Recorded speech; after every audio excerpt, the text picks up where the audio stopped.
welcome back to Nugget Garage. This is only going to be a short video just explaining what's going on this week. We haven't dug the bike car out of the corner yet because I remembered that it's actually QDRC round this weekend, and I've got the 3RZ KE10 booked in to run in the testing there. So I've done a bit of maintenance on it this week. Made a 4-inch side pipe. We've discovered on the dyno there that the 3.5-inch one was costing me nearly 100 horsepower. I've still got to service it. I've still got to pull the injectors out and clean them. I've made a chin weight. Bolts up underneath the radiator support here. Ended up being about 19.5 kilos. I melted down some lead. Thanks Scotty D, he gave me some, I think it was cladding off roof, so I made a bit of a ghetto camping barbecue slash smelting tin thing.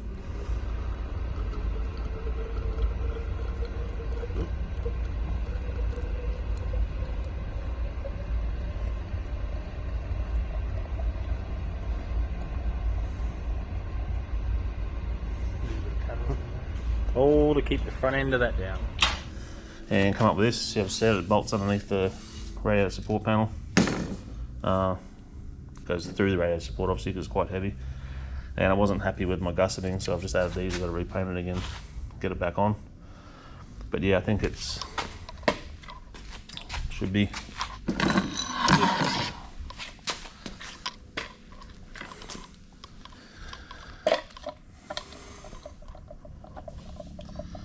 Yeah, so close enough to 20 kilos.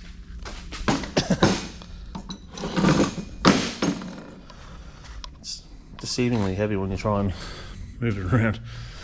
Also took the AE71 Corolla out to a street meet on Saturday night. Probably wasn't an ideal situation. I had the 225 radials on it that I've had on the car the whole time. I can't seem to get another set at the moment. So they were actually bald. They had canvas hanging out of the insides.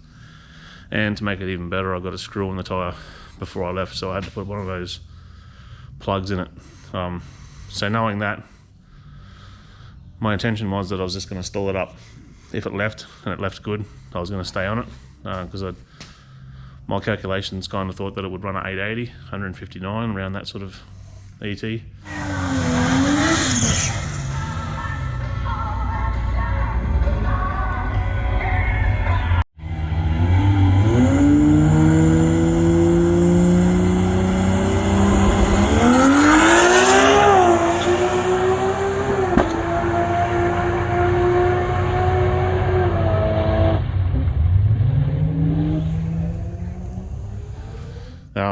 Anyway, it did. It left. It only went at 147, 60 foot. The gearbox did all the shifting stuff by itself. The car was heading towards the centre line a little bit, and it doesn't feel like you really want to put much steering effort in it to try and correct it. So I let it wander over there. But by the time it went to 3/4 shift, I had the right-hand tyre sort of out towards the centre line and off the racing groove. So when it went to 3/4 shift, didn't step out heaps, but it was a bit, how you going? And I mean, the car doesn't have a roll cage in it, and it doesn't really have a harness or anything, so I wasn't going to take any risks. I did lift for about a second, and then I put my foot down again, but you know, by the time it come back on, the finish line was there. So rolled through for a 9.0, 142. Half track I think was a 580, 126. So I'm pretty sure it was on that 880. Unfortunately, we'll never get to test it now because I'm not going to put a cage in that thing anytime soon, but I'd call it an 8-second street car, which is what it should be on paper.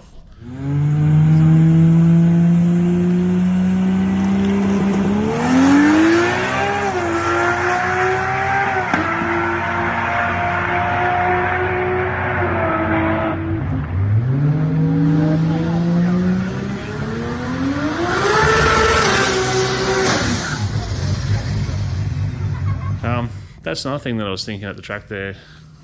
You know, when the officials came up and had a chat to me, I said to them, you know, I've already done that. I've already ran that car flat out at Corralman and at Roll Racing. You know, I can't see why the drag strip can't run it to the 8th. Let that sort of car run to the 8th mile unteched. Like, it's got to be way safer at Willowbank than, say, roll racing, where there's a wall, some grass, a corner that you've got to stop on, and then bollards full of water. I don't get it. There's a whole heap of cars there that they could bring to an event. Just run it over the 8th.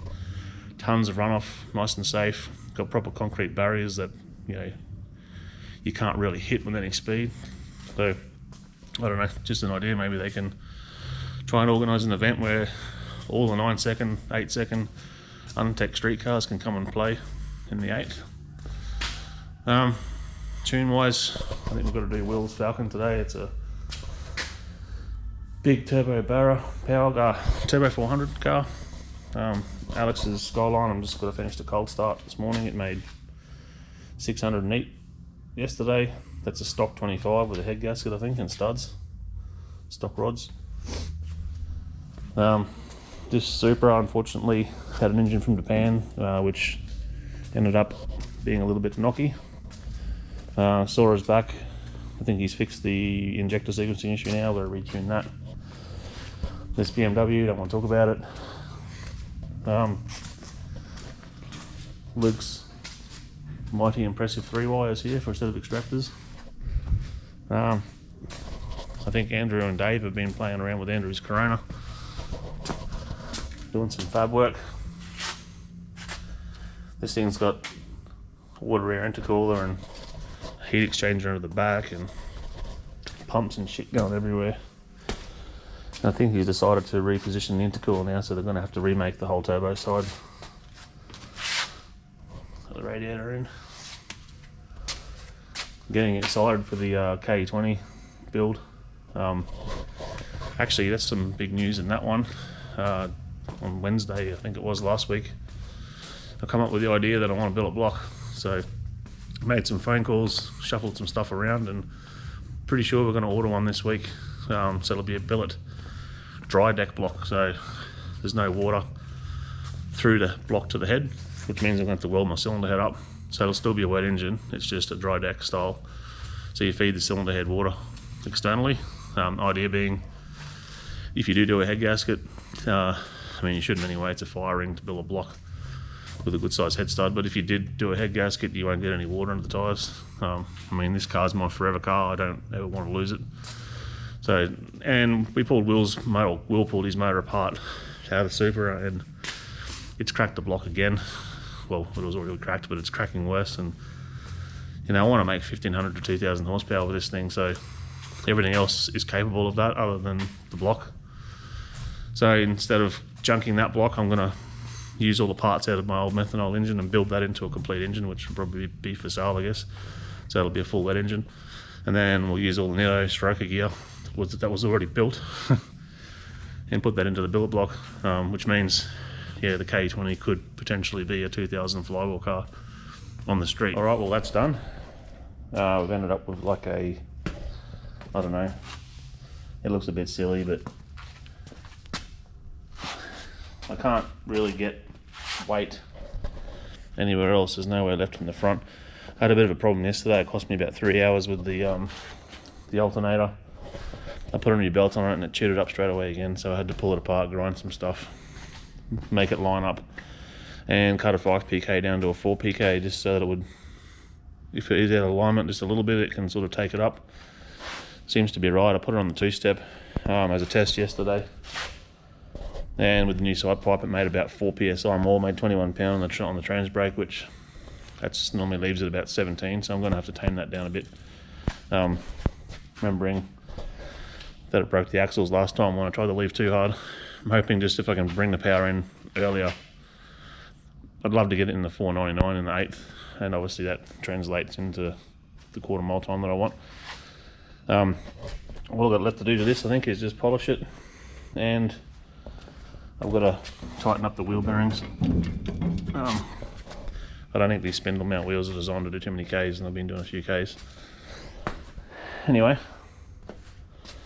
it's the next day. I still haven't tuned this Sora. And the Skyline, I didn't do the Falcon either. That's just afternoon's job now. And the 33 has turned into a 32. And this is a very tidy car. It's got a Graham Routley engine in it. Apparently I've got to send this today. Fresh paint. Would own. Very nice. Alright, so I'll get some videos of that today on the dyno hopefully, and I'll tack that on the end of this video. Alright, so this weekend obviously QDRC, aiming for that 7-second pass. If I get it, I get it. If I don't, I don't, but I'm going to be over the moon if I do. And I might retire it for a little bit, or just run it in super comp only. Anyway, wish me luck. I'll see you next week.